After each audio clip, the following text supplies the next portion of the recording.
Leeds are on telly at 7. Hurry up. Silence. Hello and welcome to Another Take. Oh, I forgot. Here we go. Hello and welcome back to Another Take. My name's Marcus and this is Luke. And today our guest in the guest field is an Irish producer, engineer and mixer who started his career working at the legendary Batchy Studios, where he learned from the likes of Alan Moulder, Flood and Catherine Marks. He's then gone on to work with artists such as Murder Capital, Interpol and Ride, as well as many more. So welcome, Richie Kennedy. Oh, thanks for having me. Good to be here. Coming along. How are you? You okay? Yeah, great. What's new with you? What is new with me? What have you been up to? This year I moved down to Tooting and I found a little studio in Silver Shack for myself. So I've been based out there the last while. You've got yourself a little cave. Yeah, little studio hole. Nice. I'm just finishing a record with an Irish band called Scuston that I'm super excited about. They're absolute lunatics. It's like they're kind of hard to pigeonhole. They kind of like they sent me their like press statement recently, and it was kind of along the lines of like Bono and like Roddy Doyle wrote a panto like locked in a pub in Bray. Like that would be what Scuston are. There you go. Because they're like quite theatrical, but it's like it's quite funky and punky at the same, kind of in the way that their early Chili Pepper stuff was. Yeah. And it's like a concept album around from the perspective of a barman working in Bray, and like loads of the songs are about characters in the pub. Oh, wow. Now, full disclosure, Joe the singer was a barman in a pub in Bray, and like a lot of these stories are like real people. Yeah. Which I don't know how much we'll have to disclaimers here, but he's like, I actually won't dive too much into that. But it's like they're like genuine stories. Wow. That sounds awesome. That sounds really good. I do like a concept album. It's great. And at the same time, like it's totally wild and like completely unhinged. And at the same time, they're like shit hot musicians. Yeah. To the extent How many people in the band? So there's 4 of them in the band. So it's a 3-piece and Joe just sings. So and like he's in the crowd. When you see them live, he's in the crowd for half of it. And like that was a big thing with the record, was like trying to get it to sound as energetic as it does.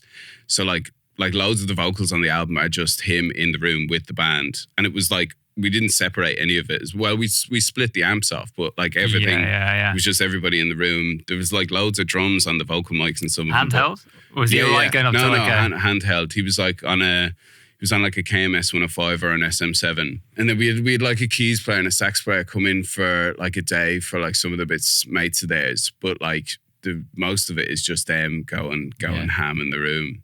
It was funny at one point, like this to show you how iron tight this guy is. Wylie, the drummer, was like, this might have been like the 4th track of the record. And he comes in like a bar early. And I was like, all right, stop, go back. I was like, you know where you're coming in, Wylie? And he was like, the bass is at the end, and then you're a bar after. And he was like, hey, yeah, no, I just miscounted. And I was like, what are you listening to in your cans, Wylie? And he's like, oh, I got the click.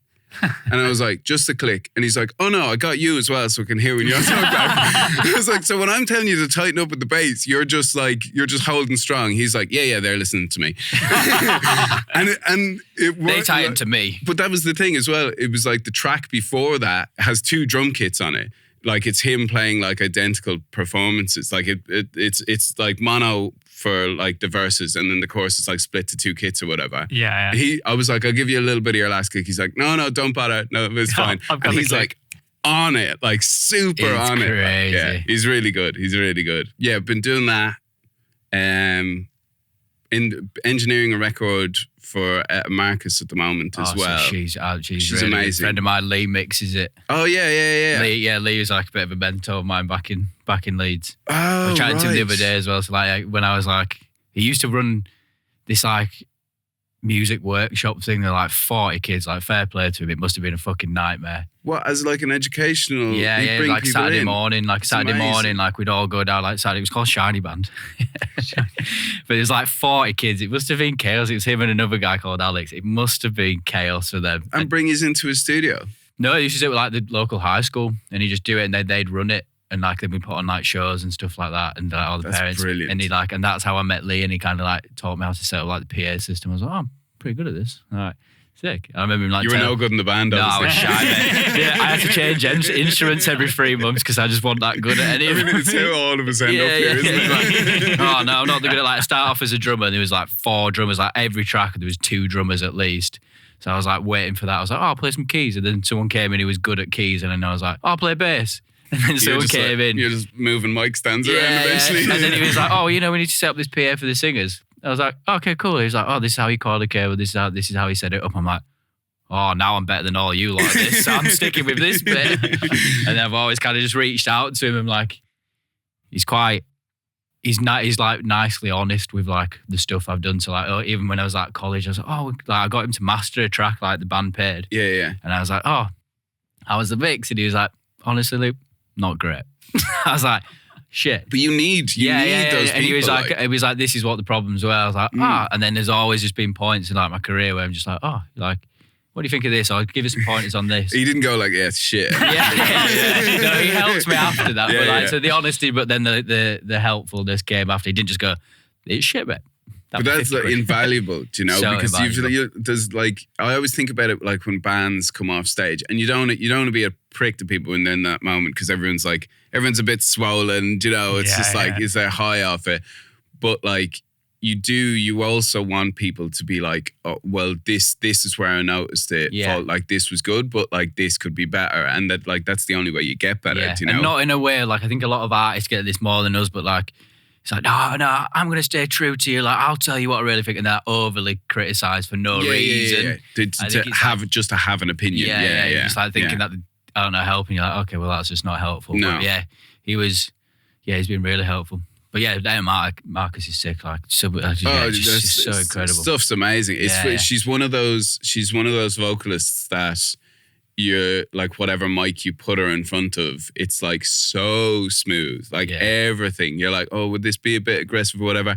She just has this beautiful mid-tone that just like, whatever mic you're using, it's just like, oh, this is class. It just changes the color. You're hearing the microphone. Yeah. Because her voice is just so strong. Like, it's the kind of person who it's the reason you're confused when you try and record other people and you're like, whatever I put up, it doesn't sound. I did this last time. Something sounds wrong. What's it? Is it my chain? Am I using something different? It's like when you've got a shit hot session band. Yeah. And you're like, there's a 58 beside the kit, and you're like, that sounds fucking lit. Yeah. Everything sounds good. What's that open right now? The talkback mic. Yeah. Drummers are I find that's like you do the same setup, but if they know how to get their kit to sing, I did this last time and it sounded great. It's like, oh no, the difference is like he was playing the kit there. Well, it's source as well. It's like people say, oh, like good instruments. It's good players before anything. Do you know? It's like, so valuable. It's content players. Yeah, do you know? Yeah, for sure. Excited about the coffee. Are we starting with coffee? Well, we start with coffee. Yeah, I think we should. It's been sitting there for a minute. I can smell it now. So tell us about the coffee of the episode. I also think Richie's the first. You're the first one that I think's not going to turn around and go, it tastes like coffee. I thought I was like a coffee nerd until we started to chat Marcus about is just Marcus's another espresso level. setup. And I was like, right. You'll get there. You must have the most expensive hobbies. Yeah, it's not just like music and gear buying there. But he's got his espresso set up. Yeah, but like all these things, you find out that I'm only like dabbling. Compared to I know, how but it's far like, do you want to be a barista? No, do you know what I mean? No, I don't think I'd like that. Yeah, that would be making coffee for other people. No. It's not my fault. I didn't enjoy this. Didn't enjoy this as long as it's just for you. Yeah, exactly. If I had the stress of having to do it like over, and I didn't get to drink any other coffee, that would be a problem. The problem would be it'd be one for you, one for me, one for you, one for me. Yeah, exactly. You wouldn't sleep for about 3 days. To my cafe. So what is this? This is it fruity? Fried hats from Ethiopia. Now, I'm not going to tell you what it says. You have to tell me what you think. It's like proper earthy. Yeah. Oh, yeah. Like borderline dirty. In a good way, though. I'm like into it. The eyebrows came up then. It's borderline dirty. Well, I don't know. I often find... So this is pour over. Yeah. Right. And I think the reason I don't like pour overs is you don't get as much oils in it. because because the paper. well, I guess you get paper in the AeroPress too.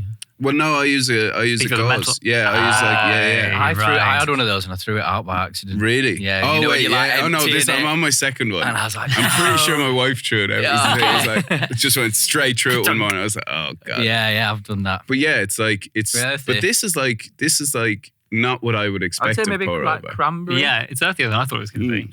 Cranberry, that's interesting. It's not right, but it's interesting.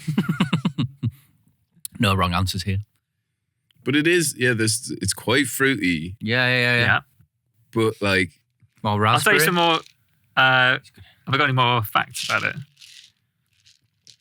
Natural process. right. So That's the that's thing. versus fermented versus washed. Yeah. Right. Yeah, exactly. Okay. That's all I got. That's all I got. But I can tell you Thanks, then. Marcus. So you said, what was the fruit you Like think? cranberry. Do you want to pick any more fruits? Do you want to like have a stab in the dark? Pick a fruit. Any fruit. Cranberry isn't wrong. There's something else in there. I There know, is maybe another. like It's raspberry. I don't know. Oh, raspberries good. Raspberry's one of I them. got one right. Mm-hmm. But it's like I've got 3 descriptors here, and one is raspberry. But it's Oh, like yes. the earthiness and woodiness is so strong The at cooler the it same gets, time. the like more I'm getting the fruitiness. Like as it cools. Right. Yeah. I don't think you'll get. I've got it right. Can we just take a minute to? Oh, right. The just- raspberry. I got You're that right. one Yeah. right. Oh, now you've said it. Is that your first? Yeah. Mm. Usually, I'm pretty convinced people don't actually taste these things. They're just like, let's just pick 3 out of a. Right. Well, I got a mate who did a sommelier course, Yeah, right? yeah. And like 2 days into this thing, the teacher was like, oh, but there is no wrong opinion. And he was like, wait See you a minute. later. He was like, how much have I fucking paid for this thing? And then he started taking the piss with it. He's like, it's a bit catty, you know, that kind of like wet cat. Yeah. And people are like, yeah. He's like, If you "Fuck say it this," with enough like. conviction, you're just like, oh yeah. Right, raspberry. I mean, I'm just going to say earth. It's like very Earth. woody, earthy. I'm not sure they'd sell it if this- Cedar? What is none of that? It's all like. Shall I just tell you? Mm. Okay, we got to it now. Strawberry, which I'm not really getting. No, I don't strawberry. get that. But then lychee. I don't really know what a lychee. Yeah. It's kind of on that more that way. I don't really know lychees very well. The raspberry is definite, I though. can get the Raspberry, raspberry, yeah. but that's about it. We're getting better at this. I mean, that's. Maybe one is day we'll that's get a the big three. step up. Fermented, is that what gives you the more earthy? I think it's like the more fruity Oh, Yeah, right. yeah, flavors. Okay, Because right. you know when you have like something that's fermented, like kimchi or kefir stuff. yeah. It's all good. It's kind of like The more funky- Soury. Yeah, Exactly. Yeah. Exactly. Yeah. I think that's what comes in when they leave the pulp for the fermentation. You know what we should do? We should have Someone who knows. we should have someone who knows. But also we should have a chart where we rate them. Ah, Wait, what was that? I feel like Dan Moyler's a coffee guy. I think he drinks coffee, but he's not. Right. He's not He's a not nerd like about it. exactly. Yeah. His thing I is can't remember what you sourdough, I said. know. He's Oh, like he big. loves- Oh, he's a yeah. big- And yeah. beer. He And brews beer, beer. yeah. Oh, really? Yeah. Hmm. You got any other weird hobbies? Anything else you do? You cook a lot. I cook a You lot. That's how I got my job in Battery. Well, yeah. So that segues nice. you You're can, a natural. right. You're a natural. So we do like ask every guest kind of where they started and what happened. And I know with you that you just stuck around Battery and cooked. Yeah. Well, in fairness, I had experience in studios from Ireland. It was like how I suppose my first studio experience was like playing in bands. And then I was like kind of halfway through a bachelor's degree in science, and I was fucking hating it. I was kind of staring down the barrel of like a lifetime of science and being like, oh God, what have I done? And the 2 guys, Ian Flynn and Tom McDonald, that produced an EP from my band, I was like, you guys do this all the time. Like, this is a job. And they're like, yeah. And I was like, I'm going to drop out of college. Can I like come and make tea for you guys and like hang out? And they were like, yeah, sure. And I did a bunch of stuff with them. And then me and Ian actually moved to the UK together. And we were like freelance engineering and producing on signed bands and stuff. And then I'd gotten work experience to go in and shadow Alan Mulder. And I didn't think there'd be like a job or whatever. I was just so far out of the kind of industry sphere of how any of this worked. And I was like, this would be awesome. I'll get to go in, shadow this guy. Like he made like loads of the records that were like highlights of my teens. You know, I was like, I'll learn some mix tricks and I'll be able to take them home and like use them on like whatever band I'm doing next kind of thing. And it was like a couple of days into it, and it was Drew Smith said it to me. He was like, "Oh, you just need to like find one thing in the studio that nobody else is doing that needs to be done, and just keep doing that until somebody tells you to leave." And I was like, "Oh, cool." So like, it was Caesar was assisting Alan at the time, and they were mixing Brandon Flowers' solo record, and so they would send me out for lunch every day. And like a couple of days in, it was like, here, I could probably cook a better lunch than we get on the high road. Among all the wondrous like culinary options there are in Wilson. And then I just kept doing that. And which turned out to be like a great way to meet everybody in the studios, because like Alan and Flood would, like whatever was going on, they would always stop for lunch. And often the two studios would have lunch together, which was always fun. Like whatever clients would mix then. And so I just got to know everybody, because I'd be like cooking, people like, "Oh, what's going on?" I'd be like, "Oh, I've made more if you want to come and join us," and stuff. So I got to know everybody really quickly. And then Flood was like, because that was like nearly always the first like discussion in pre-production of a record with Flood would be, okay, what are we doing for food? And what's the menu? He had Ed Harcourt coming back. They'd been doing a bit of pre-production. He was like, "Oh, we're going to start some stuff in May. It'd be great if you're around for that kind of thing." And then like a week into that, he was like, I had to like give a hand or whatever with stuff up in the studio, but I was mainly just to be around the kitchen was kind of the initial premise. And he was like, "Oh, you like know stuff about studios?" And I was like, "Oh yeah, no, I've like done bits and pieces of whatever." He's like, "Okay, you've got the gig, right?" And that was like my first assistant role on an album. What's the time period here? From like, I guess from when you started going to studios in Ireland, and then how long were you in London before? I was in London maybe 8 months. Or no, was it even that long?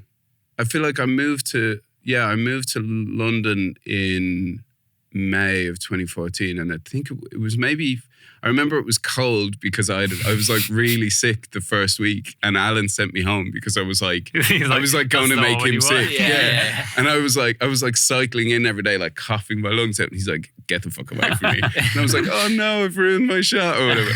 But it must have been like February or something, and then the Ed Harcourt record was in May. So yeah. Oh yeah, cool. Yeah. So was that like just an open call they had for experience? No, well, actually, how it was through Rob Kerwin, an Irish producer who I'd never actually met, but he was producing a record for the first band that I was ever in back in Ireland. And they said to him, "Our mate Richie, he does this kind of thing. He's just moved to the UK."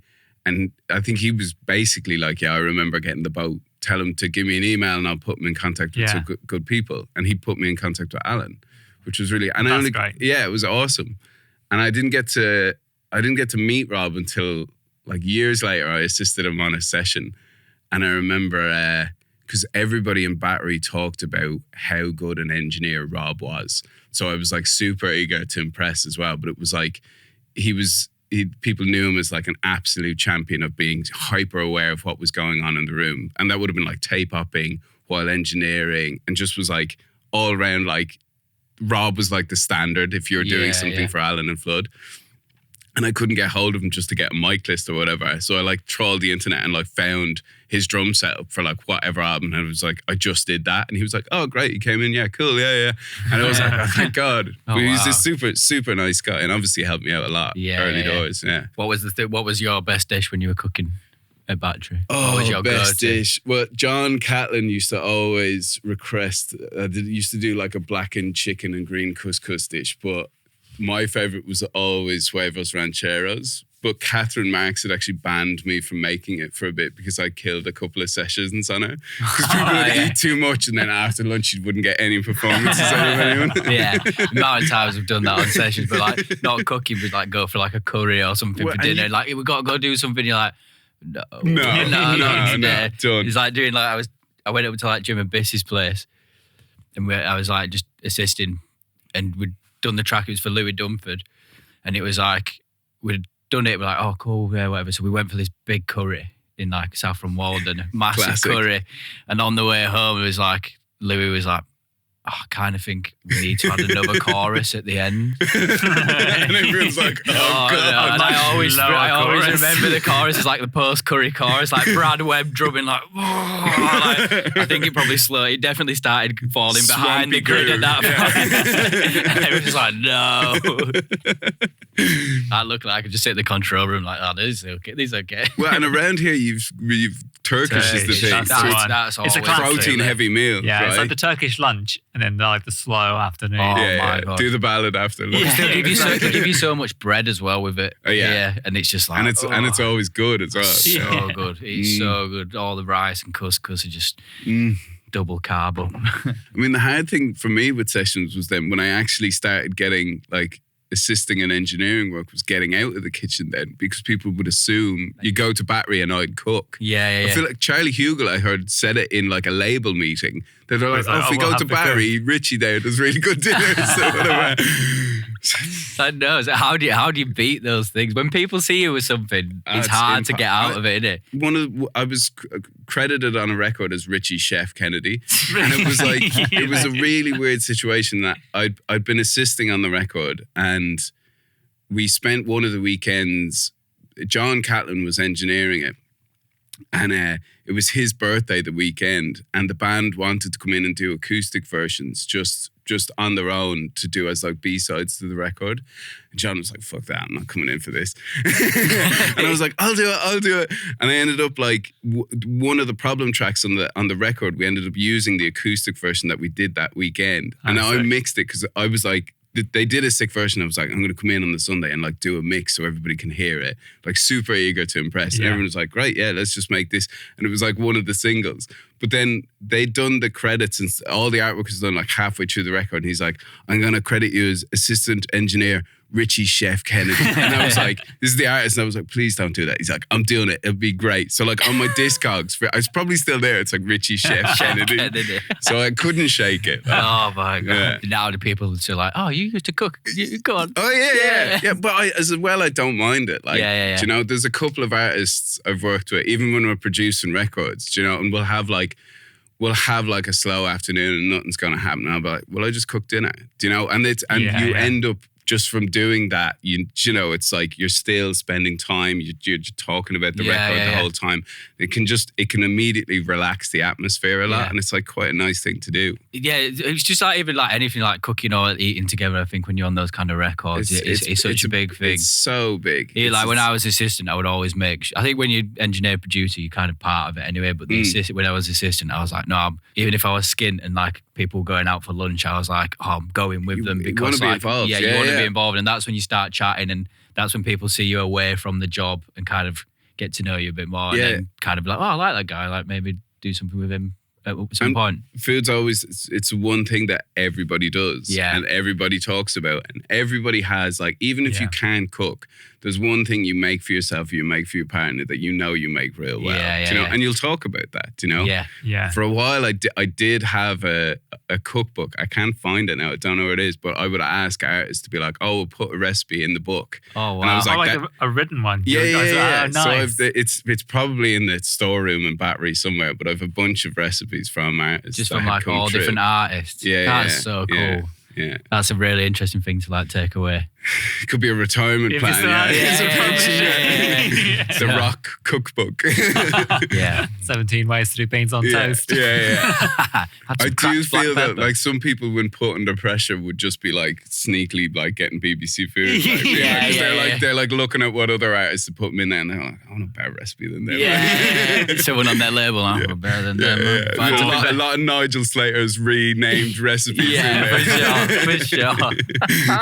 That's really cool. Did you take anything else? Like, no, because that's a really cool kind of memorabilia. I don't know, like it just like a thing like mementos. That's a really interesting like way of being like lyric sheets. I always keep. I've got loads of lyric sheets and stuff. I had loads of setup sheets when I was at Chapel. I had like all the setup sheets because we used to do it by hand. Oh really? And then kind of then came to London and everyone's on technology now, so it's not as cool nobody anymore. Even prints them out anymore. No, but it's not as cool. Like, I had them all in like a binder, and I was like, oh, I'm going to keep these throughout my whole career. I'm going to collect them from everything. Yeah. And he's like literally got here and was like, oh, these are all on Google Sheets. one of the things everybody used to do in Battery was actually the desk labels. Yeah. And just cover your notebooks in the desk labels. Was always the thing. Yeah. It just wouldn't take very many, would it? It'd be like one mix and you you've got it covered. But it was always the thing. I remember when there'd be a few of us around, if there was like a particular vocalist or something and their name was actually on the channel, you'd be like, oh, I want that one. I don't even think like the channel strips now, like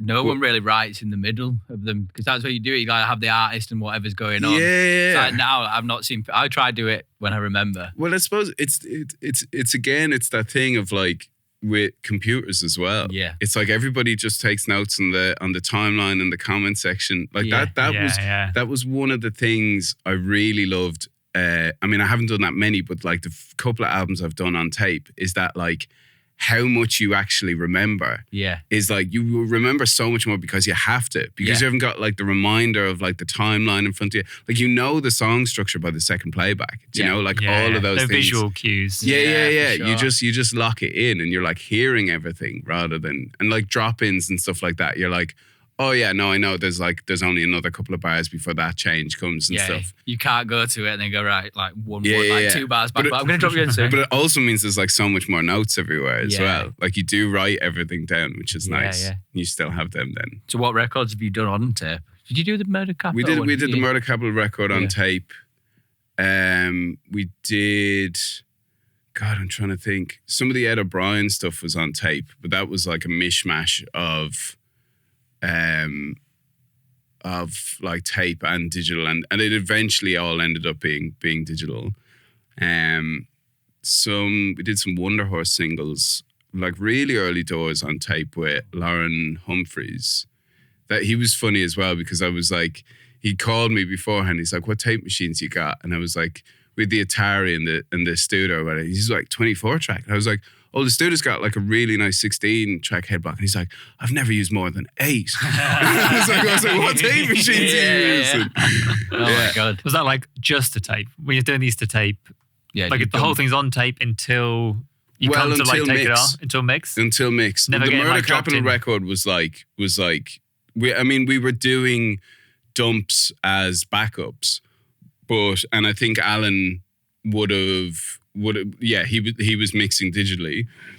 Well, he was mixing on the board, but he wasn't mixing off tape. Yeah. But yeah, we were like, there was to the end, do you know? And we were doing like we were doing bunches of fun stuff as well. Like for like one of the tracks, we were turning the tape backwards and like trying to learn, one of the lads trying to learn the solo backwards to like give it a weird thing. Like we were really going there on it. Wow. And like, or should this be slower? And like very speeding the track, just trying stuff. Like that's a rare experience nowadays. Super rare, super rare. Where did you do it? In Battery. You did it with Was Ed Farrell was Ed Farrell had just started at that point, so I think he was running down in the mix room for us. For some reason I thought Ed did it with you. I don't know. No, Ed was just after. But I've done loads with Ed since.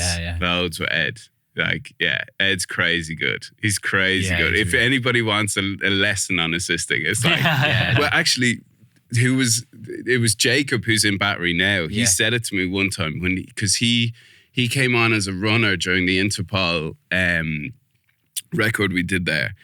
And I remember afterwards, we were like having a pint or whatever, and he was like, "Oh, I'm like, it's taking me a while to like kind of just grasp how much Ed does." Yeah. And like it's only when I would go back to Battery without Ed, I'd be like, "Oh fuck yeah, Ed used to do that."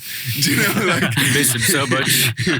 And like Jacob said, and I didn't even remember. Jacob said one time we were in with a band, and there was something going on that was like, there was like mass confusion. And I was like in the control room, the band are like playing live, and I was like, "Wait, let's go back. Like, what are the chord changes in that verse?" And like, as I'm saying that, Ed's like got his phone out and he's got like a keyboard app and he's like working at the chords and just like writes them then, just like slides them up on the desk. And he's like, Jacob's watching this and he's like, "Oh fuck, I have to do that as well."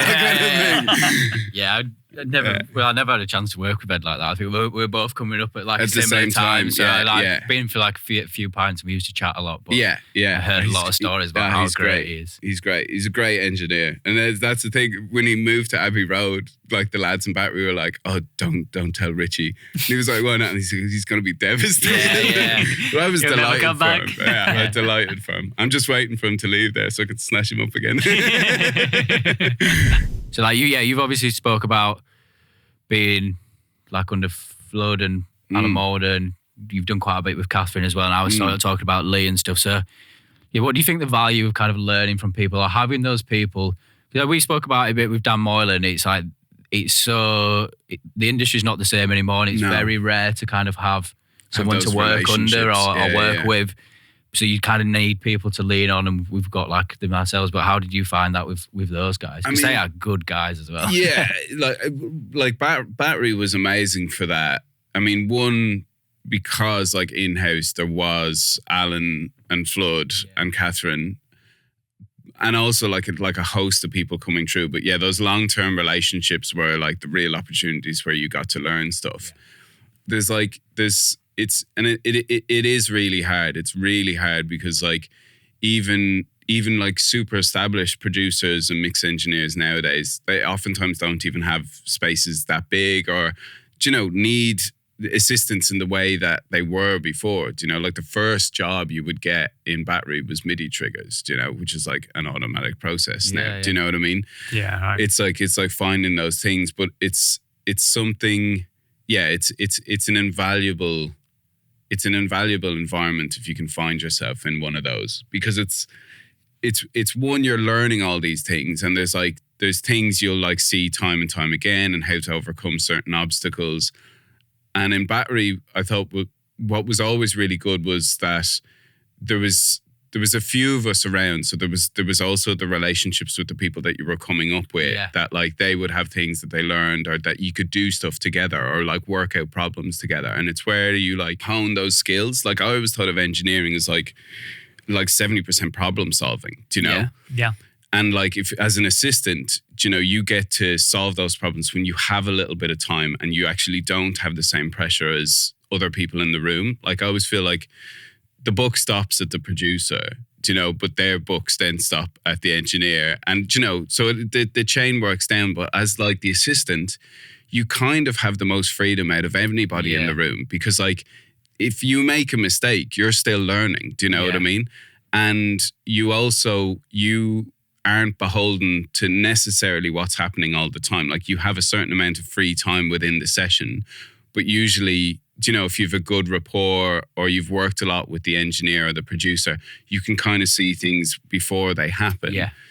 And that allows you to like try and do things better the next time. Or, that that's about to happen, and you actually have 20 minutes to get the mic placement like really good on something before it happens, and you get to pick up all of their tricks, along the way. It's kind of the better an assistant you are, and the longer you've been doing it, the closer you are to crossing over with what the engineer's doing, right? Yeah. So it's when it starts to become second nature almost kind of thing. Yeah. You're like, oh, I know how I'm going to mic this to get that sound. Like those become instinctive. The starting points become better for everything, where it's everything's just a little bit closer to where it's going to end up at the start of the day.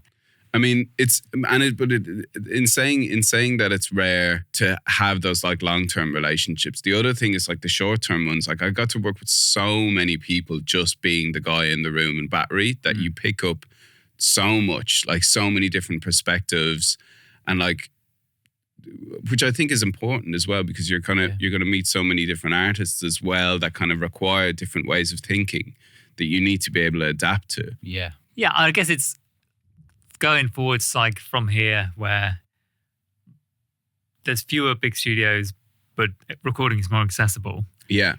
I guess we'll reach a point where there's a bigger divide between people who've come through like a traditional kind of studio route. Yeah. And experienced all these different ways of doing things, dealt with big rooms, and people who've just more kind of either created their own way of doing things from the start without any outside influences. Which is really cool. Yeah. Like some of that stuff is like, it's equally valuable, of like when you don't know too much. But will we end up with more of like a clear split of how people have been Well, trained, maybe. Is the kind of term engineer going to change in that way? Where previously it was somebody who, I guess, knew many different ways of doing things. Well, I think maybe if we have any duty of people who've come up and have had the opportunity is to kind of push people to find their own way of doing things and not. Because I think if you're not, I often, like, because you see all of this internet education stuff where people are running like tutorials and stuff like that, they may only have one way of working, but then that becomes like the standard or the rules to recording, which we all learn. Like there aren't really any rules. Like understand your fundamentals, like, like mic placement, understand signal flow, like get that basis of things in so that those things become second nature. But as well, like forget the rules. Do you know what I mean? Like, what does it sound like if the microphone isn't pointing at the source you're trying to record? Just know how those things learn would the rules react. to kind of rip them up again. Yeah. But I think what the danger is now is that, like, because it's become that much more accessible, that people are like searching for answers in possibly all the wrong places, or like, and there's become, because we're all kind of slowly starting to use the same gear as well. Like True. Gone are the days that you would go to a studio because that studio had a particular sound, because they only had that desk or that tape machine or those microphones, like the Motown sound was a sound of that studio and those people working there. Yeah. Whereas like we're all, for the most part, mixing with the same plugins, the same tools. You need to like kind of push to actually find your own sound or find your own way of working, because there's a lot of things telling you this is how you do it at the same time, I suppose. No, yeah, I agree with that. And even less so that studios like this and having people in-house, like, and you were like a battery and stuff, then there's less time to be like, at the end of the session, I'm just going to try something with that. Or maybe I'll try these pedals or something like that. Mm-hmm. There's less of that, like, of learning, just by messing around and just doing whatever. But also at the same time, like, I think there's a danger as well of like thinking you need all the gear to like be creative. Yeah, 100%. Like a few years ago, I found like a hard drive of stuff that I'd worked on like really early doors. And there was one track I'd done for a friend's band and I listened to it and the mix was a bit shit now. But the actual like the creative elements in like the mix and the production, I was kind of like, God, I'd never do it that way now. But that's like, I want to do it that, like there was like, cool. There was things about it. I was like, that was really fucking cool. I did like, oh yeah.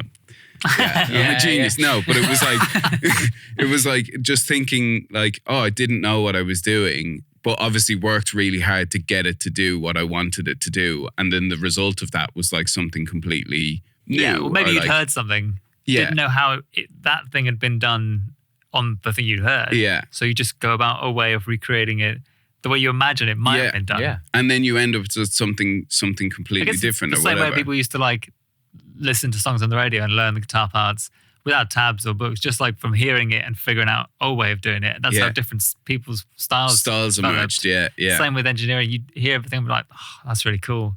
Kind of how that sounds. How would I make something like that? Because like talking about like drifting away from perfect mic placements. He said drifting away from the microphone. Everything's with samples out there now. Yeah, there's an immaculate recording that you're probably not going to beat of almost everything. Yeah, like every synth and amp and piano and all this stuff. Mm-hmm. So you might as well make something that sounds like strive to make something that sounds different to those. Yeah, if you're trying to beat it sonically, it's an uphill battle. In terms of like just those sounds. It's like you're getting into the realm of that beat the demo thing, when like sometimes there's like a really, really good, sometimes shit recording that has something magic and you're never going to beat that. Similarly, like some beautifully sampled piano in a super expensive studio somewhere, it mightn't have the same charm if you record like the upright in your granny's house. Do you know what I mean? Just go do it. Do you know? Just see what happens. No one else will have it. No one else will have it. That's the thing. And that that brings you back to the old studio thing of like, when they had a particular whatever desk or whatever, it's like no one else has this sound. Like that was actually the cool thing about the Kodak and battery was that it was different to an API. It was different to an Eve. It was different to an SSL. Yeah. You don't see many of them, so it felt I always thought it felt like putting in the cheat codes when you're running stuff up through those pre's, because like they sounded good and they didn't sound like anything else. You know? Do you reckon you could pick it out of a lineup if you heard something? 100%. Yeah. Oh, that's a test. Here we go. Here's the lineup. Well, I think it's easy to say that because I think the room and battery, like there's been stuff I've forgotten I'd recorded and heard, or forgotten was recorded in battery, and been like, oh, why do I not? And it's like that Sounds room. familiar. That room is like, I think it's more the room probably. In fairness, I've had that quite a few times. To be fair, if you AB 2 pre's. Were you there when it was the Neve? Yeah, when it was the VR. Well? Yeah. Which was like that as well, like had a complementary sound, I think, to the room. It was just like with all those VRs, it was just cooking itself, you know? Yeah, right. It's just difficult. It's just, they're not, it used to be like a jar of toothpicks on the desk so you could wedge in the buttons because everything was like falling apart. But it again had a sound, you know? But it was a very different way of working than on the Kodak. Yeah. Kind of like going through that, I kind of talk about ripping up the rules, and you were listening to like your old stuff. Like how much do you think it is like technical knowledge and like just your intuition as well? I think is there a split? Is there a percentage of one, or kind of where? Yeah, it starts to blur. I think you know, it really does start to blur, because I think, like I was saying, you do that grounding is useful, and you can always fall back on that. But I think it's important to have it there so you can fall back on it. Yeah. But like, right. Do you know, all of a sudden, if somebody's like, "Oh no, but I really like the way my vocal sounds through the phone," it's just like, okay, great. Well, that's how we should do it then, do you know? And I think it's one of the fun things about the technical stuff is like how creative it can be. Mm-hmm. Like that, I suppose, goes back to maybe the value of working under people is like, you also have the time as an assistant when you're in those situations where somebody has an idea and the engineer is like still working on something else, and they're like, okay, well, we want the next thing to sound like it's underwater or whatever. And like the assistant is kind of, you get to go scurry around and be like thinking like, okay, what would it sound like if it's underwater, and kind of present things that the engineer then may or may not use or whatever. So it's like, the intuition, I suppose, then like starts to blur into that the more technical knowledge you acquire, I suppose, in a way. Yeah. No, I think like more and more now as well. Like I'm learning just to trust myself and just be like, just do it, or let's see what happens, It's or the whatever. Confidence, right? Yeah, it is confidence, it's time and stuff. And I think you do watch a lot of things, and I think like the internet education stuff, you're like, oh, but that must be right, and like if I'm doing it different, it must be wrong. And it's like, no, you just learn like, let's just see what happens here, or let's track it this way instead of that, or. I mean, as well, like we've had the conversations with other people about making sure, like, okay, we're going to capture it, it'll be fine, but like we need to get this now because something's happening, kind of thing. And There's those kind of things. It's just like, let's just see what happens. I think as well, when you're in a room and you're just like, oh, I'm going to try this. You know, maybe if you've been somewhere for the first time, or you're like, oh, I know like this room here, like I know every mic place, and so I'm like, oh, let's try something different. It's like, I think you look like a more assured engineer and producer when you're like, oh, try it, and then you're like, no, that didn't work, we'll go back to this. No, that's cool. At least like you're pushing for stuff instead of it being right from the get-go. You're just like, no. Because it's boring otherwise as well. But you need to stay entertained. Is there like what are the kind of unreplaceable technical aspects? Are you measuring things? Are you being like, I want things to be like my overheads. But that's certain levels of technicalness that. Oh no, I'm like strong foundation. Base. Yeah, exactly. Foundation. Like, but like even so, like strong foundation within your own education and stuff. But I think like I would use that as a basis for like any session, like say with like a live band, which is a lot of what I do. I like working with bands. It's kind of what I grew up with.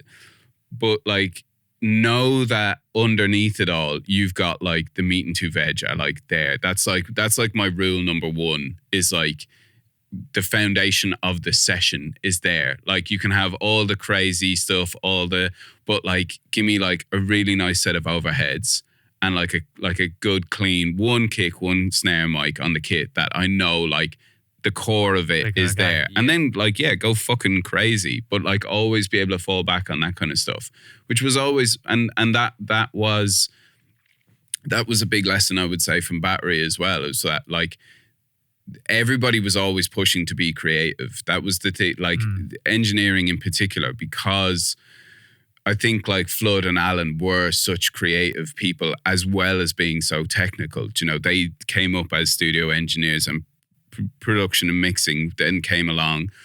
But it was like they would push you to be creative. They would like say things, particularly like I feel like Flood would say stuff. I remember one night he said to me and Cecil, they were like leaving after a day, and he was like, if we could hear a version of this tomorrow morning that's like California Love in the back, but like Free Falling in the front. Do you know? And that would be your guide for like, do you know, like those kind of, and then you'd be like, what does that mean? Yeah. But like your own interpretation of it. I think like pushing things, I feel like I've gone way off what to quote, whatever. No. But like pushing things creatively is like, is the fun bit, but like the foundation. But having it you need under there. Just but he have, had just the have the basis backbone. that you could do this and mold it Yeah, to do whatever kind of like make it purple. Yeah, But you've always got that to fall back on. Yeah. So what are your like go-tos? What are the things? So you said like kick, nice overheads. Oh, we're getting proper nerdy. Yeah, we're gonna get nerdy now. Well, I'm always like the overheads are the hardest thing to fake. Yeah. So like get that right. Just get it right.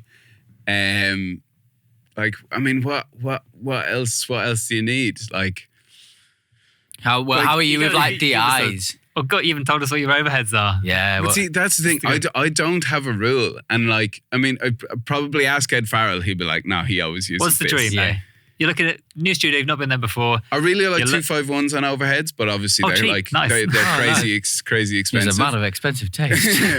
But like they sound real nice. But then like other times, you know, I've had 251s as overheads and gone, well, maybe this is a bit too much. There's too much detail for this track. Like let's throw some Coles on, make it a bit more classic feeling. Yeah. Similarly, I've like had them up and like had a mono 57 and like.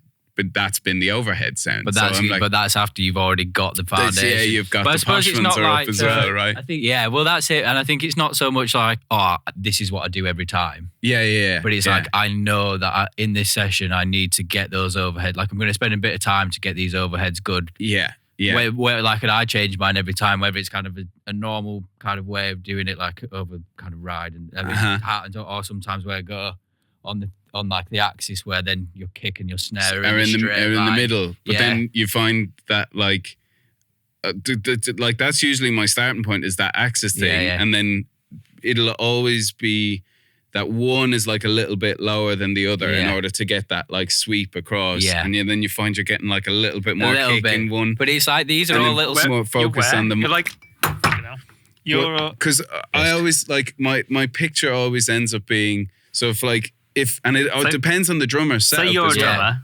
Yeah. So I'm saying I'm a left-handed drummer, cross hand, and I'm here. So my axis is like that. Yeah. Okay. Like my where the beater's connecting with the drum and my center of snare, that's my axis. So it is. Yeah. And then you're across each. Across either side of it. Between the kick and the snare, then you're over it. So like you're meeting like that. Obviously, like this is more of the kick batterhead than this does. So you get like a little bit more. So I'll rarely do this setup unless I've got a mono that I know I'm strongly relying on as well to like maintain the center image. But again, like these are all just techniques and little things that you've learned. They're in the bag. Like I'll change it that way, or sometimes you throw you do Glenn Johns quite a lot. Do you? And record man more. Yeah, you do so that. So I'll do the over and then over the right shoulder. Yeah. Because it's just particularly for jazz stuff. It's such a great picture of the kit. Right. Yeah. Of course. Yeah. But it's like all these techniques that you have in your locker that you've learned over time. But it's like no. I need to get the overheads great, no matter what. Like no matter what technique there is, it's just like that's like almost like a checklist. Like good kick, One good kick mic, one good snare mic, overheads and kick. I feel like I mean, you guys do it as well. You go through trends, right? You're I'm really into this I'm like super into mono this year. Yeah, I'm really into mono overheads. I'm well into that. Right. I just like almost use those overheads as like cymbal mics now. Like, yeah.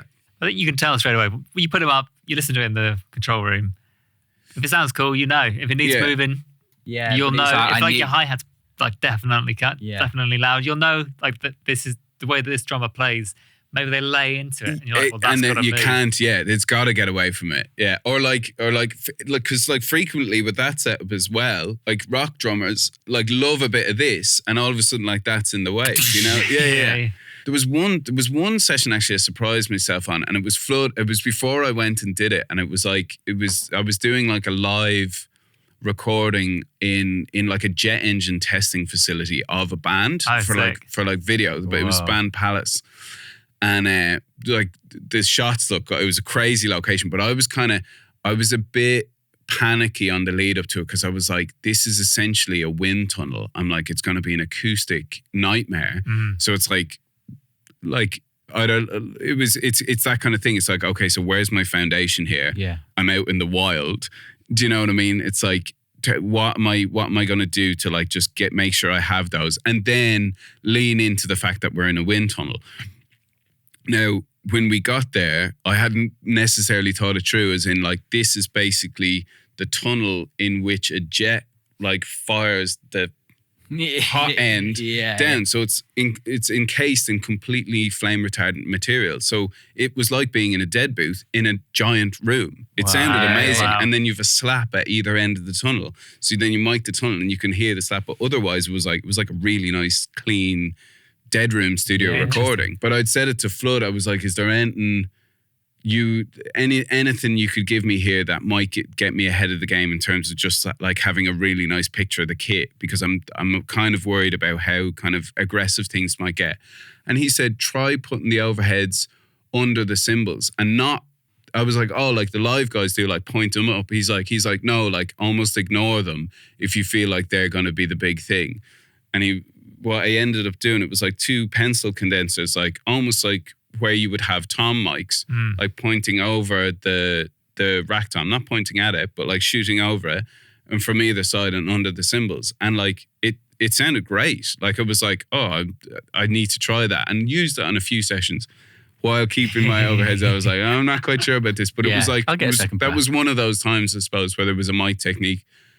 Would try it as like a solution to like a technical problem, but actually just turned out to be just like a really nice alternative. How are you with DIs? Are you, especially like guitars based, pre, post? Pre DI. Give me like, cause just pre. Do you do post as well, or no? I'm like, the post is like, I'll think of the what. So give me a pre DI of just the guitar going in, that like I just get it in, have it got level, mute it or whatever. Yeah. And like, everything that happens after the chain is like what we're committing to. Yeah. So it's like, this is the now creative endeavor. I've got my technical backup as well. I'll always have a pedal board in the control room with me. It's like probably the one thing I bring to every studio session. Even if I don't bring a mic, I'll always have my pedal board and just have that, so I can always split stuff out of the DI or, bits off the kit and just send it. I think you did a lot of that with John, right? He's big into the pedals as like creative tools similar, as like well. big trees. It's not going to be bothered to bring it down. Like doing that, especially like kit stuff. I'll always have something like that. So I'll always have a pre-DI just as like, okay, we got the performance. Yeah. But like the tone isn't right, and I'll start from scratch again and be like, right, pedal board, amp, whatever else is going on. Yeah. It's easy to edit as well then when you can see the tracks. Yeah. There's been a couple. I've unwinded recently. I got in my head a bit about it because like, well, I'll take the pre, but it's like, well, I wouldn't. I don't have your pedals to recreate this and make the tweaks. I was like, well, I'll take the post, and then all I need to do is reamp it, and then I go to edit, and I'm like, oh, I don't know where it is. This sausage in front of me. I don't know what's going on. So I was like, no, I've gone back to like pre, but I just kind of, in my head, I was like, oh, which is the right way, or which do I think is the right way to do it? But I've gone back to pre. and for the editing as well. It's so easy. But it's and as well, like if you are, I suppose if you think about it then as well, if you are changing the sound, there was something with their pedals exactly. that you don't want to get again. Yeah, that's what. There was just a brief period where I'd do post. And I was like, no, I don't think I'll do that anymore. What's on your board? What's your pedals? Your go-tos? Oh, I just borrow Marcus's all the time. Yeah. Because you've got a bunch here, right? Yeah, trees are great. Good pedal. Sansamp. Actually, I got the Sansamp Classic. Love the Sansamp. The one with the dip switches. Yeah. That's the one. The Chad Blake one. Yeah. For drums, always. That's such a good one. I've just got a Big few Sky. things. I like a Big Sky. I need to get another one. I love a Big Sky. I think just see what there is and see what they could. I quite like going into places and then using whatever they've got on. I think that's in like I always think of a record or whatever you're doing is like a snapshot in time, and I think it's like, well, that's what the studio's got. And like we were saying with Dan as well, like there's a couple of fun bits that you'll take here and there, and like crunchy mics or whatnot, but you also the studio's going to have the nice stuff. There's no point having the nice stuff. I don't think anyway. That sentiment is huge for me. That thing of like a snapshot in time thing, which is like, it's like one of my favorite ideas about the recording process, like be it the sounds or whatever, but also like the performances. I think it's like something particularly new artists like eventually start to realize is that, especially if there's like a label or whatever hounding a deadline, because like deadlines fucking make records. Do you know what I mean? When you've kind of got to just push through it. You have to say at a certain point, like when you get over the idea of perfection, I think new artists as well, it's like you've so much pressure on you. Like it's a difficult situation to be in. Like I might only get one opportunity to make this record. Do you know, like those kind of things are running through your head. I want it to be perfect. Like, oh, this is a little bit, that's a little bit or whatever. Yeah.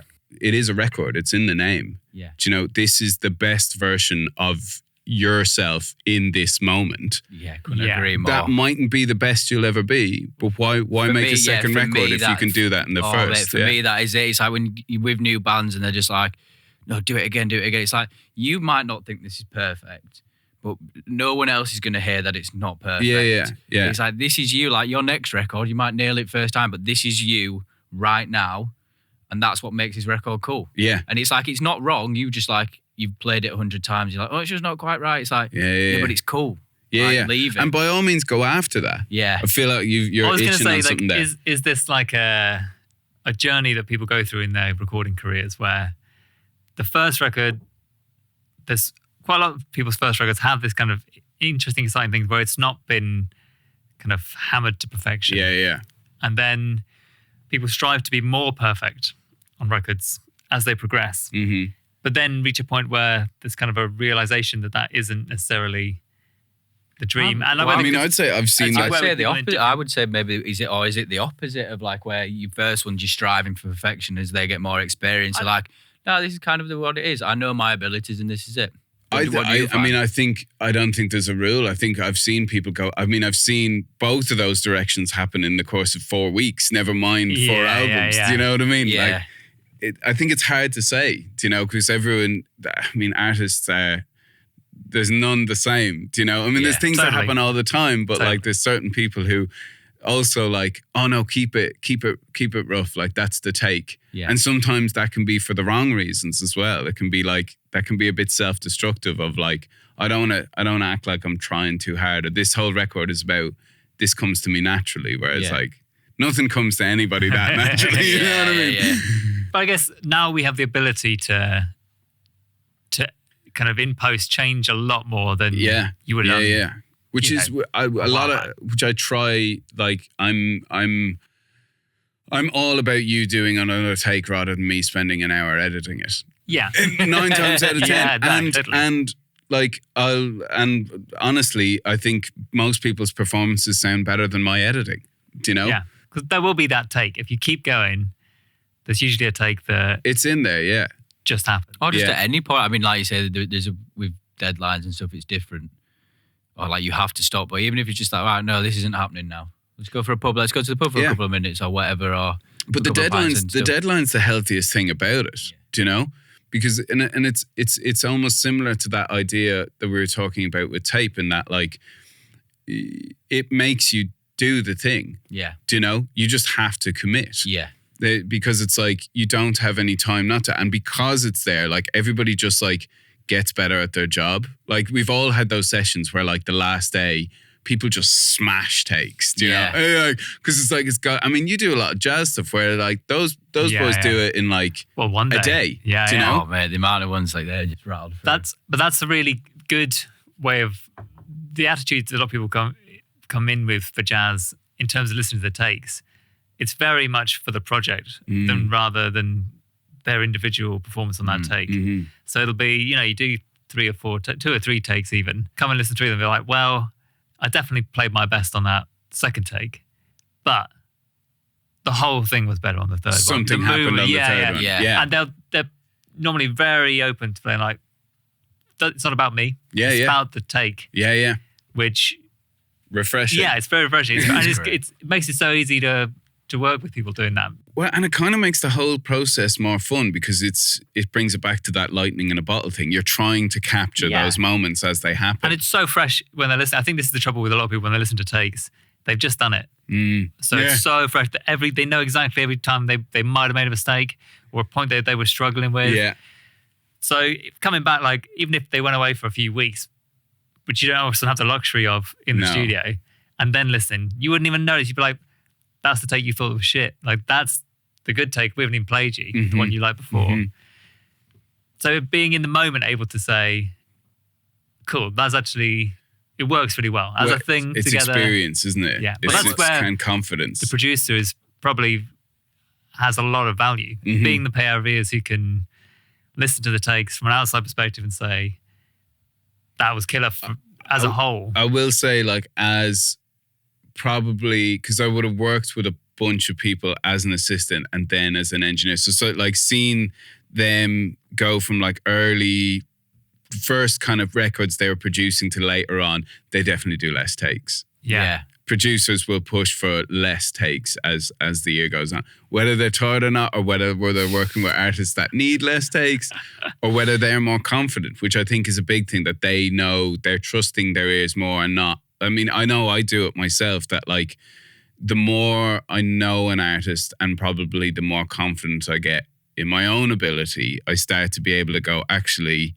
that was good, do you know? Whereas I think when you first get put in the driving seat of like making those decisions, you're like, what was that good? Was that the best, or could it be better? And it is that thing of just like, it becomes a dangerous have game. I got it? Yeah. It's like you're doubting yourself. Yeah. So much. Which I think there's that weird thing with that kind of imposter syndrome that like, and I don't think creative media is you know, an individual in that. I feel like people get it in all sorts of careers or facets of their lives, but it's like, also without it, it's like what's lighting the fire under your arse. Like you need a little bit of second year guessing yourself. You need to be like, but it's the hard part is not letting it consume you, I suppose, in careers where you're like a little bit a decision maker. Yeah, for sure. Working with like new artists to like experience things, like how do you approach that differently then, and kind of is it just like it's just unique to everyone that walks through the door? Is there like a trend between kind of new artists and more experienced artists that you find? I wouldn't like. I suppose there's certain things you have to go through maybe a little bit more with newer artists, depending on like how much time they've spent in a studio before. Like sometimes like you're meeting people and they've never used a click track before. Yeah. And not that I like click tracks aren't necessarily a rule for me, but it might be for the particular project. And you have to work into those ideas, or like find a different way of presenting it, or like, I mean, as much it's like, I think getting people comfortable with the studio environment, because we've all seen that with the red light fever when people come in and it's like, it's very antsy for the first couple of days and then it eventually settles down. But if it's the first time someone's ever been in a studio, like that can take a while. Like, I remember, there's an advantage there when you've got them playing together. If you were trying to layer things one at a time, way more pressure on that individual to. And when you've got that situation where somebody's doing a take and there's a bunch of people in the band who then all start to give staring in the window and then give feedback after the take, or like, do you know, that can be really difficult, really stressful environment. Like, especially doing it like that, and then like the drummer's done first, and he's just like they're just being a nuisance. Oh no, like, no, stop. But I think other than that, I don't think I approach the new artist or experienced artist too different, other than like trying to get them as comfortable as possible. And it just that it works maybe slightly differently because you're overcoming the studio obstacle for less experienced artists. But I've worked with like super established artists, like people on their like 5th and 6th album, and they're in the exact same position as people on their first almost. I think like sometimes those later records are nearly harder or as hard to make as your first record, because like everybody knows what to expect of you. You've done it a few times already. All of a sudden you're then presented again with the opportunity to like redefine yourself, and you realize you're you know, there's a lot of pressure in that moment. Especially getting to like again. 5 or 6 albums, you're like, what? I mean, I bet there's a bit that creeps in, like, what am I? Where am I going? Like, I've sang all these songs. Yeah, do you know, I've done all this, but I don't think it changes my approach massively. It's just, I mean, I think the thing I try to keep consistent is just like be aware of the artist as much as possible, and like where they are emotionally, and like maybe their reasons for doing this, I think kind of has to be at the core of like helping them to achieve it. Because I think like I always try and view this job as like, you're just an enabler. You just have to get the person there. They actually have to do the hard bit. Yeah. Do you know, it's like, it might feel difficult for you, or you might feel all these pressures on you. It's way harder for the artist. Do you know, there's way more riding on them, and they're performing. Do you know, we're kind of cowards in a way in this game. Do you know? But hiding behind it. Don't be telling people that. But you know, there's a lot to be doing. Sure. And their name's on the tin. At the top of it. Yours is somewhere on the back. There's chef. But I think that for me is maybe paramount in my approach, is just, and that doesn't change, I think, between established and, because I think everybody can have their own demons or their own things that they're carrying with them that you need to help them with in a record, I suppose. Yeah. I mean, but are you checking in super established artists who've been in the studio a lot? You've not worked with them before, let's say. Are you thinking maybe there's a way that they like to work? Oh, yeah, I don't know about. So we should make sure that we're on the same page with that. Whereas new artist, you can kind of you can mold this is it the maybe way a bit. Yeah, has worked for me before. Let's start with this. Yeah. No, that's fair. I mean, I think like I remember. Well, I suppose an example would have been Interpol. That was the first. Paul only told me kind of like when we were 3/4 of the way through. He was like, "This is the first time he'd done vocals before the record was finished."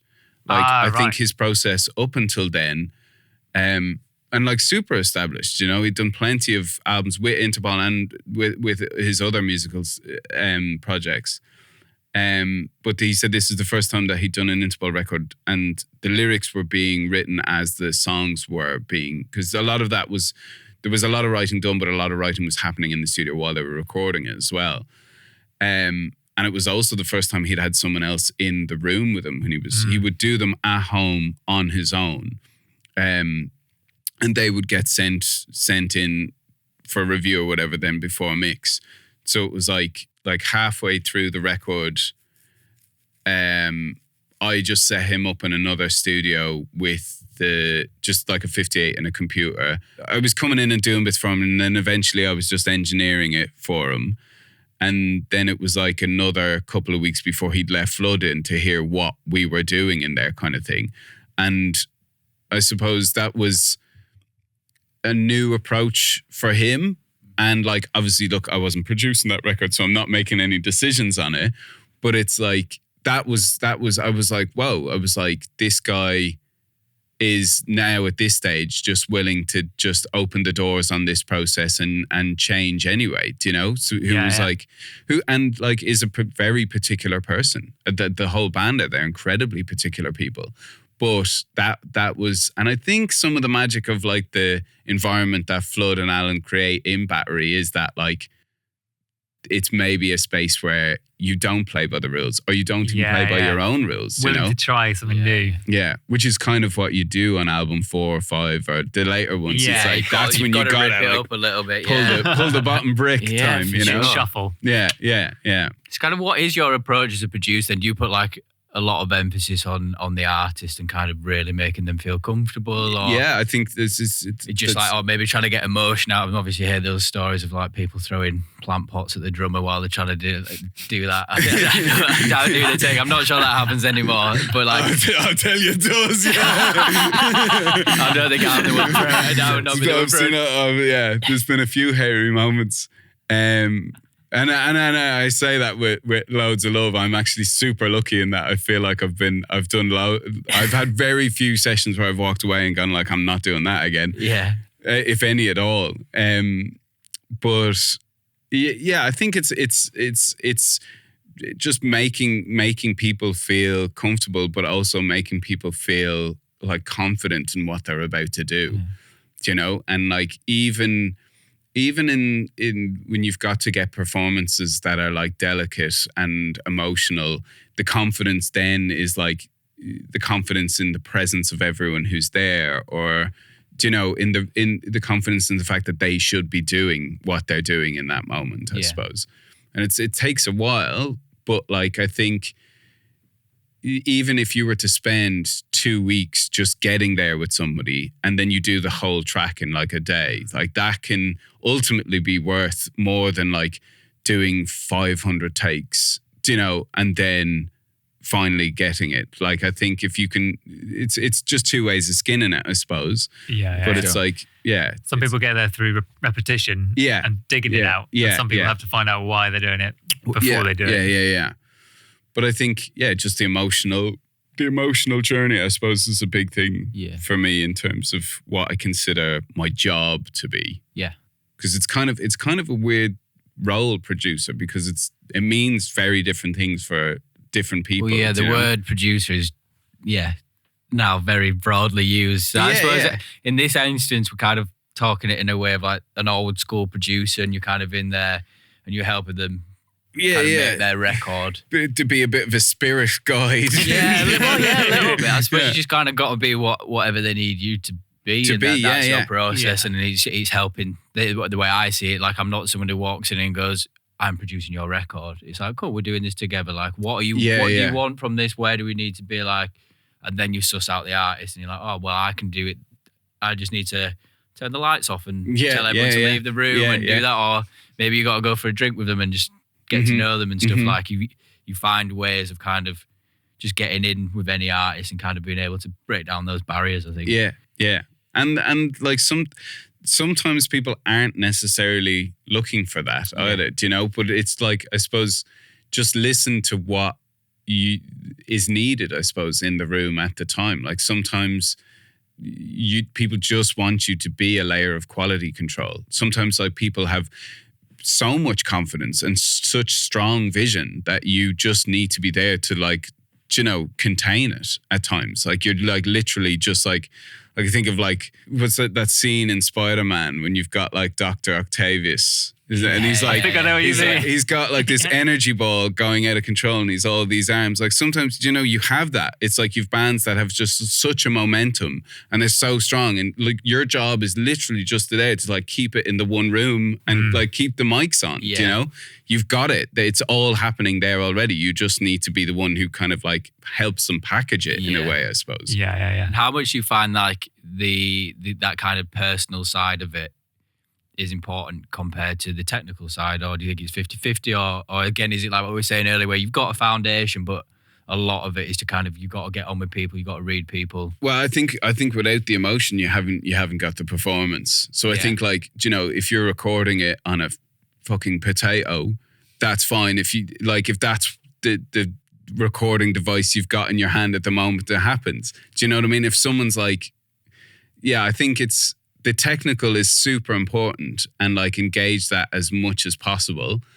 But if you haven't got the opportunity and it's happening, just because the emotion and the time and the situation, your right place, right time, like that's got to be paramount. Do you know? Because that's what everybody's looking for in music. Do you know? I think I realized at one point, it's not necessarily about music for me. It is about people. It's about connections. And I think for some layers of music, it isn't necessarily like that big. But I think for a lot of us, like listening to music is about connection. It's about emotion. It's about experiencing what another person is experiencing, you know? Like even if it's like at a rave, like so many people walk away from a rave and talk about that collective energy of like experience, and it's shared. So I think like as you can be as technical as you want about it, but if you haven't got a sense of the shared experience, there's nothing really there then. Yeah. Do you know? Could be a delicious 251 over a nothing, do you know? Yeah.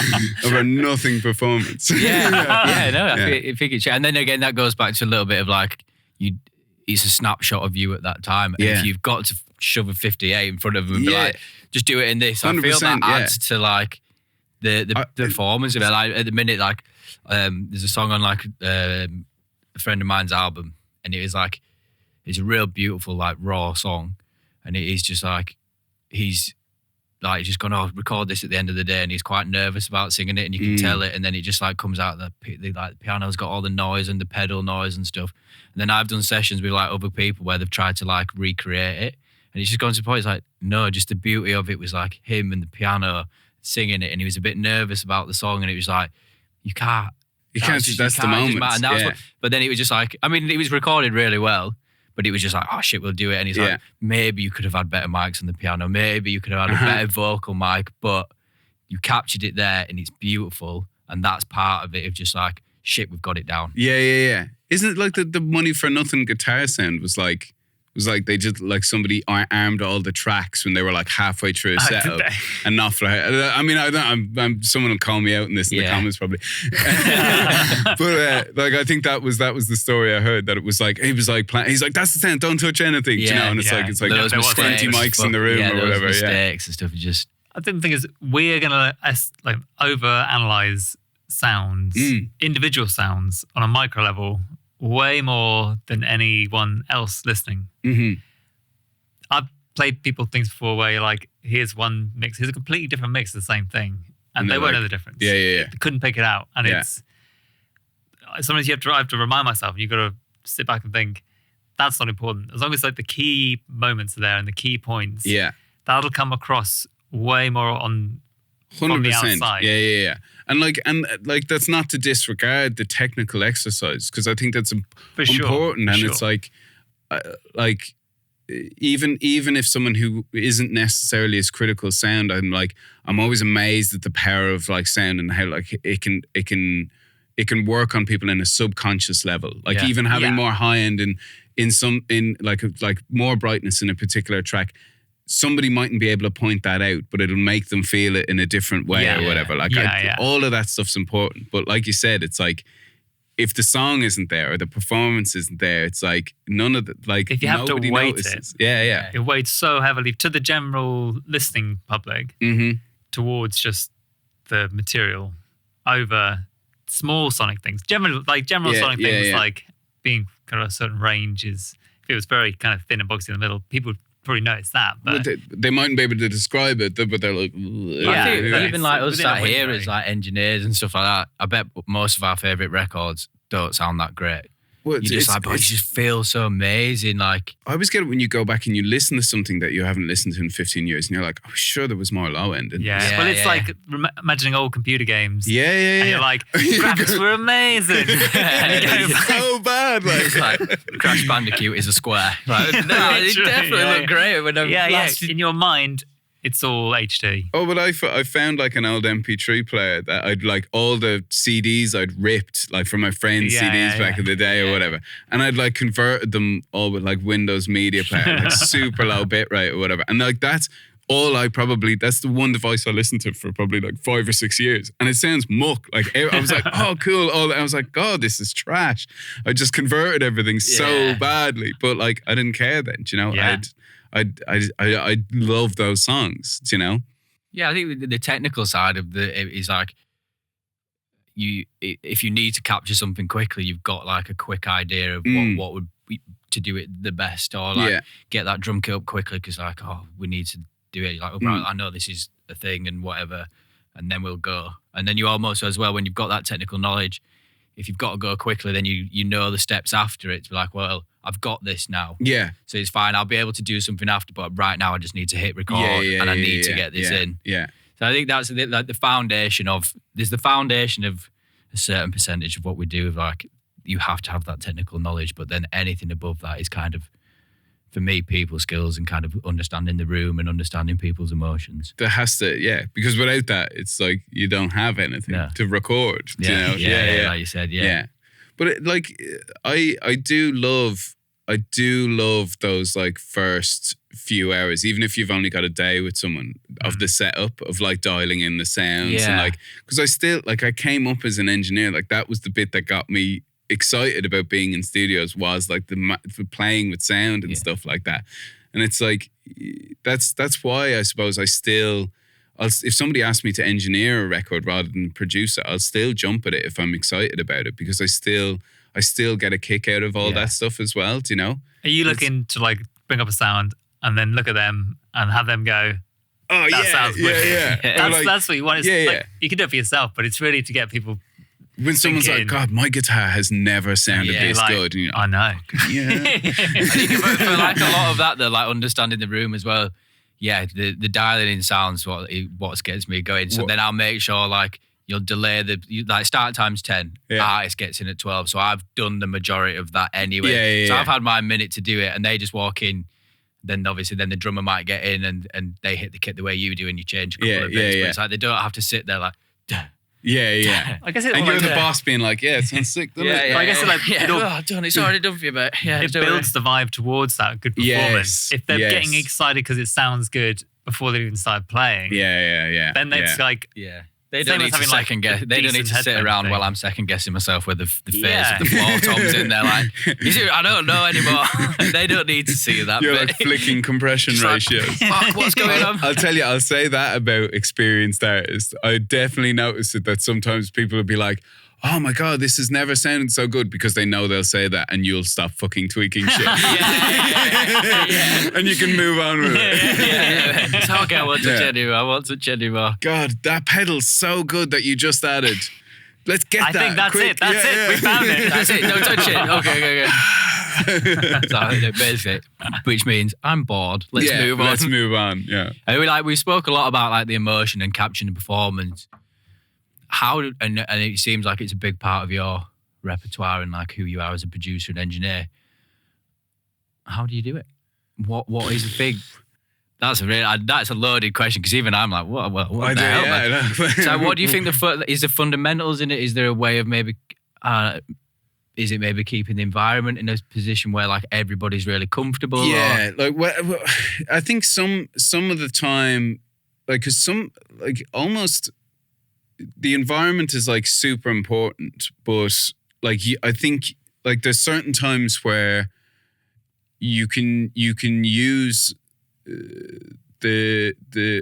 possibly the hurdles of the environment sometimes to distract as well from like the anxiety that artists might be feeling. So it's like yes, everyone should be comfortable, but like in a way that it's like, I suppose you can use comfortable loosely in that you're putting them in the position to perform. Like sometimes I don't want to say I've been making it uncomfortable for artists. Like they're putting, it's going to be artists that listen to this, putting like, thumbtacks on the drum stool or something. But like, do you know, like it's curating the environment for a performance. To allow that to happen, and then just one of the takes, magic, bang, kind of done. Yeah. I think there's certain things, like I said earlier, that like click track wouldn't be a rule for me, but like sometimes rather than use a click track, if you want to have something to feel a little bit metric or something, but people don't like click tracks, so like get out a drum machine, program something up for people to play against, or like get everybody recording some percussion loops that actually will like help the groove or stuff like that. So which are, I suppose, technical exercises in a way, but are part of like curating the environment, I suppose. Like, or or some of the times like, I suppose breaking the wall, actually, like taking people out of the studio can be massive. Mm-hmm. Like all of a sudden everybody becomes a different person than they are on stage because they're in the studio and we're doing serious things that are going to last forever on a record. So we're really concentrating now, whereas like that's like completely the wrong idea. Like what I was saying with Disgust and stuff, you know, you're trying to like capture that live thing. So like how do you take the band out from being in a studio? Yeah. Like, I mean, I've done records where we've had like a fucking massive PA. Like the few records, like the Murder Capital was all of the amps, everything was in the same room. Same way, Interpol, we got in like this really posh Giles from TPI. I gotta shout him out. I love that guy. He gave us these like his MF4 speakers. They're these huge Darth Vader looking PA speakers. They're insane. Yeah. And we had those like either side of the drum kit, like pointing into the room. So we were like, this is a gig. Yeah. Do you know? And you wouldn't have it on all the time. Like some of the tracks you might track with them on, where it's actually like playing back the vocal and the guitars and the bass or whatever. So it's a engineering nightmare. Do you know? You're fighting all these things and like, how much do I lean into this or whatever? But you've now like, they're now in a gig. Yeah. Do you know, you're now you're breaking that fourth wall. That's or now like better than it would if you just like play to this click track and use your Avium to make your mix. Like this is boring. But also like some of the time you do need to separate people. Like you realize somebody in the band does so much better when they're in a booth and they feel like they've got their own little space and they're cut off from things. Like it's I suppose it's, but again, I suppose this all stems from like just trying to be as emotionally aware of the artist as possible. For sure. I think, and everybody in the room. Yeah. So like so much, and it is just capturing the magic isn't a thing of like mic placements and stuff of like, we've got it, or how do I get it better? It is that thing of like, how do we make them feel better and perform better? Yeah. And that's where it is, just kind of creating that environment in whatever way it is to just allow that performance to happen, because then it might not happen that day as well. Or go to their environment is the other thing. Some of the time we've done that was just like, you end up doing the majority of the tracking in a rehearsal room and realize that like, oh, that's actually where it's real good. Yeah. Do you know? Yeah, I guess like, there is no rule. Is the best way to look at it. Like, whatever it is that happens to make people comfortable. You can't be like, well, this worked for me before, so we're going to try it with all the lights off. Yeah. But like that might work, but it's not like this is the way I get the vibe. Yeah. My vibe. I'm the complete darkness producer. I mean, Everyone gets a head torch. Might try that day. Maybe that'd be great in here. Like just everything dark, just little spotlights running around. Into these glass doors all the time. Every time. Yeah. That would be hilarious. I'm going to do that next time. It looked like a game of laser tag. Yeah, it would be so good. Oh yeah, laser tag. That's a vibe. Studio laser tag. Batch would be good for that. Yeah, it would be good for that. Just open it all up. Or like, see if Abbey Road will let us. Yeah. Well, they're doing a refit, aren't they? Yeah. So let's need to make a little bit of money on the Road construction site laser tag. If you want to do laser tag, hit us up. So one thing in the studio you couldn't live without. Not just gear. Could be anything. I mean, I thought it was Ed Farrell for a while, but we love you, Ed. That I couldn't live without. It's probably my pedal board. Like I said, it's probably a boring thing to say, but it is the thing I bring to everything. Let's narrow it down. Okay, let's get on the pedal board. Let's get what's in your pedal board first, because we can end up like the PV amp, and this might go all up on reverb now. Everyone's gonna want one. Oh shit! Actually, go on. Here's with your pedal board. So the things that will always be on my pedal board is the Animal Factory Pit Viper. Overdrive, which I use. That's like my always on pedal. I'm not a guitarist, but if I've got a chain going, I'll always put the Pit Viper on, even if it's just adding a little bit. It just pushes. I mean, it's an overdrive pedal, so it pushes things a bit, but it kind of opens up the mids, like in a tube screamer way. That's not a tube screamer, let's say. I'll always have a fuzz ready to go, just because like. You just gotta have a fuzz on the board. Like I really like. I've been using an ICBM is that it? ICBM 78 or 68 a lot, which is like, I think it's like a model of an old Big Muff. Sean from Shame had it on his board, and I remember there was one Tony I was like, how are you doing that? He's like, oh, it's this one. I was like, right, getting that. Yeah. Straight onto eBay. And the God Eater is another fuzz I love, which is more of a bass fuzz from Animal Factory. The guys in Mumbai, they say Bombay on the back of their pedals, which I thought was interesting. Yeah. I love my Auto Bam, which will go either on my board or like on a separate stereo chain that I have going the whole time. Yeah. I love that reverb. Yeah. Just does a really good job of like it does a good alternative to like the fat plate on the Lex 480, and also kind of does the AMS thing. So it's like, yeah, that's always with me. What's the one bit of kitchen equipment you couldn't live without?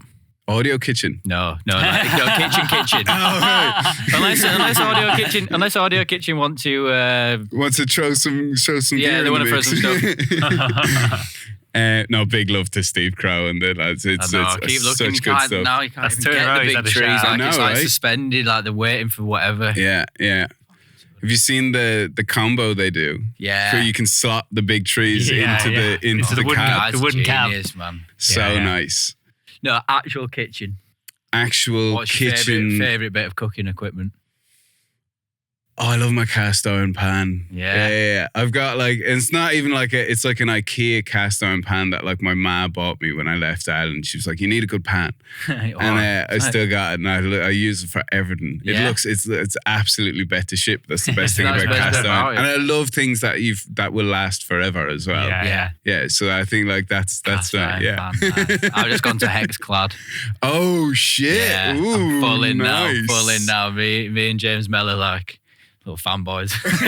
So I can't Wait, you justify got, the like, sauce. how many hex-clad pans do you have? Mate, he's got 5. Oh my I've god! got 2, Jeez. and now like, then the saute pan is like I'm eyeing that one up as well. Yeah, He's got yeah. 5, and then we're like, oh, it's a bit much to get the saucepans. You know what I mean? A saucepan's a saucepan. Like, can't do that, could we? Maybe. But Or they're the roasting like tray. indestructible. Yeah, right? they're great. They're so good. And you get lifetime warranty. So like, if anything goes wrong with them, you're just like, oh, gives a new one. Yeah, Cheers. nice, Yeah, nice.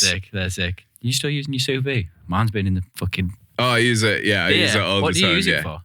Steaks and big cuts of meat. I'll do like what I started to do. Oh, actually, have you ever tried doing don't do this that often, but I do need to do it again. We just got back from Korea, so I'm like mad into noodles again. Yeah. But is 1 hour eggs? Yes. What's Yeah. this? It's crazy. It's so good. You basically cook an egg to where like it's like an hour. Like you skew the timings a bit and the temperatures, but you're cooking it to where the same consistency of a jammy yolk, but the whole egg is that consistency, and the white is almost like kind of an opaque. Yeah.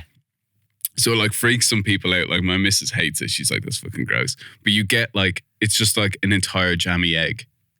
They're really good. Yeah. I don't think I've ever even had a jammy egg. Oh, Yeah. well, Well, you know, maybe I have like to do where the yolk is like between runny and set. Oh, yeah. So it's almost like a jam. Oh yeah, But the whole egg is that It's jammy. consistency. And you just like put that on like But a bed of noodles. that takes an hour.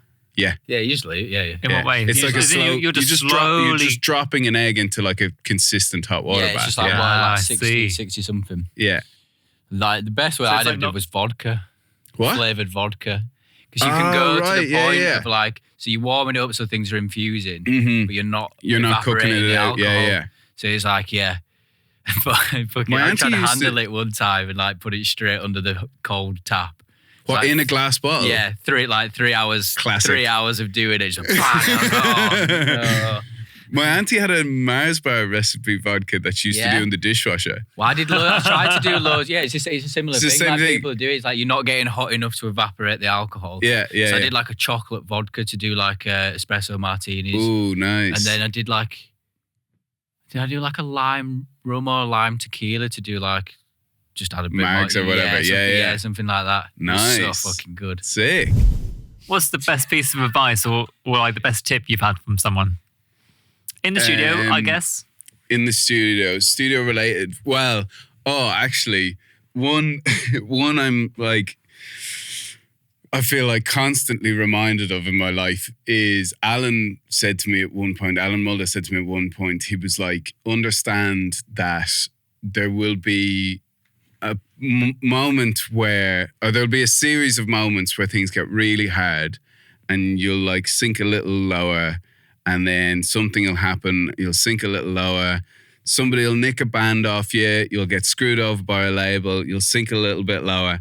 And he's like, and then you'll get to a point where you're like, God, fuck this. And you're going to give up and like change career. You'll sink a little bit lower again than that. And he's like, and something will happen. And like, that's the bit in which you need to be so ready just to like work your ass off and like really go for it. I wouldn't do where that was going. And then you'll get a little lower. Yeah. And then that's just how it is. Just call it a day. Yeah. And then what? I'm figuring it out, right? Yeah. And then I'll say what happens. Send the artist to me. No, and I think it's like, it's just being aware of like that it can be really hard, but like when those moments happen, that just like go after it, like really push for it, and like be ready to back yourself, and also I suppose arm yourselves with the tools that when that happens, like even if like work gets slow, that like you're still doing things or you're still learning, and like even if like you're working on a project and it turns out that it's not what you thought it was going to be, like use all of those things to like arm you for the next one. Or when it's really, really hard, that trust that there's always work for people who are willing to work hard. Yeah. That's great advice. Yeah. That's really good Which advice. is that I have to credit my father with that one as well. Yeah. That there is always work for people who are willing to work hard. That's a good big one. I like that one. I like that as well. Well, you put two together there. They're great. Great bits of advice. Love it. All right, now we can do a little section where we ask some like random questions. All right. So we've got a list. This is like how many moles do I have or something? Where's your weirdest one? Oh, so yeah, this is another thing that we started as well. So we'll get you to do it at the end, but Dan Moyle was the last guest, and he asked a question forward. Oh shit! So he said, "What is the first album you ever bought?" Oh, damn. First album I ever bought. It's probably something, I feel like it's like Now 32 or something like that, which probably shows like how old I am. I feel like it was definitely... What was on it? Do you know?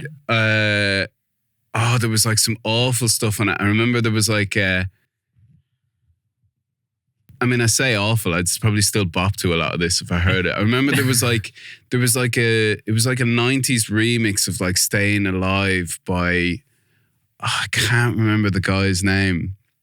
I can't remember what big hits were on it. What year would that have been, roughly? 32. I feel like it would have been like maybe 99 or 2000 or something kind of thing. Yeah. I feel like, I remember the first single actually, which was Jason Evans versus Run DMC. It's Like That. That was the first Do you remember track. that track? Yeah. Because I do remember being brought into HMV to buy that one. Okay. And that was on CD though, but I definitely had like a Now 32 or a Now 30, which definitely, like what's it on now? Like Now 150 or something. I think my first CD was one of those Now ones. Yeah. I didn't buy it, but I was given it. It was the one which had Blue, Dabba Dee Dabba, whatever it is. I feel like that that's not too far off 32. It also had Living the Vida Loca, Ricky Martin. Oh, that's Now 64. Is that? No, I'm joking. But I definitely had that as well. Is it green CD. and yellow? I can't remember, man. This was quite a while ago now. The Living the Vida Loca, definitely had that now. That's not the conversation anyone thought we were going to have. Mambo number 5 was on the same CD. Question. What? Mambo number 5 was on that same CD. Oh, what a bop. All right, I've got that now. Yeah. It's a good one. Yeah. Oh, man. So we've got Queen, Heaven for Everyone, Meatloaf, I'd Lie for You, Simply Red, Fairground, U2, Hold Me, Thrill Me, Kiss Me, Kill Me, which was... This is not what the CDs of today are like. No, it's the 90s. These are great. Tina Turner, Goldeneye, Cher, Walking in Memphis, Beautiful South, Pretenders to the Throne, Louise, Light of My Life, But Jimmy now they Nail, are Big trash. You know what I mean? Yeah. These are just banger after banger. Radiohead, Lucky, Pulp, Sorted Freeze and Wiz, Blur, Country House. Wow. Man, What an album. Oasis roll with it. Fucking hell. Yeah, Coolio Feet LV, Gangster's Paradise. Yeah, it was on it. Shaggy, Boombastic. Oh, yes. Oh, man. Donna Summer, I Feel Love. Well, it's Rollo and Sister Bliss Monster Mix. But yeah, some big ones on that. God. Need to dig that out. Yeah. Does anyone have a tape deck? No. Yeah, I have got one. Do you? Yeah, a cassette deck? I'll find it. We'll have a little listening party. We'll go around and eat some 1 hour eggs. Yeah. Sucking eggs, listening to a couple of espresso. So what's your question to pass forward to whoever's next? Ooh. I feel like I want to make it hard for someone. Like, what's the most awkward studio situation you've ever been in? Oh, I love that. All right. Dig the dirt out. Yeah, we're passing that on. What's the most random thing you've ever recorded or been asked to record? I guess like...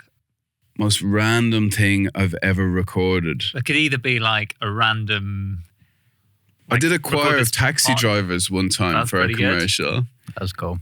I once spent a month tuning and sampling the same drum kit to align with the natural harmonic series. Damn. Which was Just hurt my head. Heavy going.